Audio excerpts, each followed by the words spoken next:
আসসালামু আলাইকুম। প্রচুর গরম। বাগানে হাঁটতে গেলাম, গিয়ে দেখি আমাদের চাল কুমড়ো গাছে কয়েকটা কুমড়ো ধরেছে। এখান থেকে আবার কয়েকটা কুমড়ো পাতা নিয়ে নিলাম। আজকে কুমড়ো পাতা দিয়ে একটা সহজ রেসিপি দেখাবো। পাশেই কাঁকরোল গাছ, কাঁকরোলও ধরেছে। চলেন রেসিপি শুরু করি। রেসিপি শুরু করার জন্য শুটকি নিলাম, আলু কাঠা নিলাম, পাতা আর পেঁয়াজ রসুন। কড়াইয়ে শুটকিগুলো প্রথম দিয়ে দিব।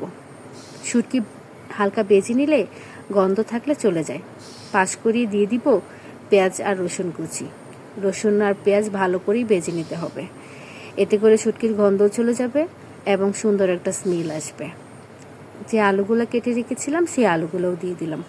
এখন একসাথে আলু, শুটকি, পেঁয়াজ, রসুন কুচি বেজে নিব। উপরে দিয়ে দিব হালকা লবণ, সাথে দেব অল্প একটু মরিচের গুঁড়া, হলুদের গুঁড়া আর অল্প একটু ধনিয়ার গুঁড়া। এত বেশি মশলা দেওয়ার প্রয়োজন নেই। যে পাতাগুলো এনেছিলাম সেগুলো কেটে উপরে দিয়ে দিলাম। এখন সবগুলো একসাথে মিক্সড করে নিতে হবে।